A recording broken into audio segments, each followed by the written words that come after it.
इफ्रा माफी मांगेंगी? 1 साल हो गए, कौन डिटेंशन कैंप गया, किसकी नागरिकता छीनी? माफी मांगिए इस बात के लिए क्योंकि आपने झूठ फैलाया। जी जी, अब प्लीज जैसे आपने इनको करीबन 20-25 मिनट बोलने दिया, अब हमको 1 मिनट कम से कम बोलने दीजिएगा। पहली बात, आपने किसकी सिटीजनशिप गई? बात तो भाई ये है कि इन्होंने सिटीजनशिप कानून पे, जिसपे पूरे देश पे आग लगा दी, वो सिटीजनशिप कानून के इन्होंने अभी तक रूल्स ही नहीं लाए। क्यों नहीं लाए वो भाजपा वाले शायद बेहतर बोल सकते हैं। दूसरी बात बार बार जब मैं कपिल मिश्रा की बात सुन रही थी तो मुझे ऐसा लग रहा था कि जो दिल्ली के पूरे दंगे हुए उसमें शायद सिर्फ एक समाज के लोग मरे। शायद कपिल मिश्रा ये बात क्यों नहीं बोलते कि दिल्ली के दंगों में 53 लोग मरे हैं और इन 53 लोगों में से 40 लोग अल्पसंख्यकों के लोग थे। तो 40 लोग जहां अल्पसंख्यकों के लोग थे वहां उनको मारने में किसने कंस्पिरेसी की, वो साजिश कहां से रची गई, ये हमने नहीं सुना। 400 अल्पसंख्यकों के घर जलाए गए, वो 400 अल्पसंख्यकों के घर जलाने का पेट्रोल किसने लाया, बाकायदा उसकी चैनल कैसे बनी?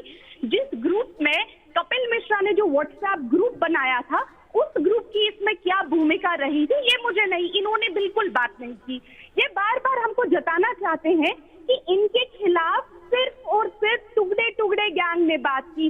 भाई आपके खिलाफ तो आपके अपने बीजेपी के प्रवक्ता गौतम गंभीर ने कहा कि ये बयान जो थे बेशर्म बयान थे। क्या आपने वो बयान नहीं सुना? क्या गौतम गंभीर जो है वो भी पाकिस्तान से आते हैं?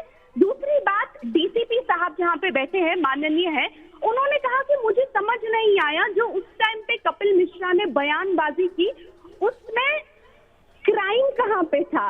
डीसीपी साहब, direct incitement to violence sedition का क्राइम माना जाता है। जहां आप लोगों को लाते हैं और कहते हैं चलो हम हमला बोल करेंगे, डायरेक्टली इंसाइटमेंट करते हैं, उसमें आपका मेंसरिया काम नहीं करता, उसमें काम करता है कि आपने क्या किया। ये भाजपा की जो सरकार है इसको हमको जवाब देना पड़ेगा कि क्या ये सिर्फ एक समाज की सरकार है? बीजेपी के प्रवक्ता ने सिर्फ एक टाइप के लोगों का नाम लिया।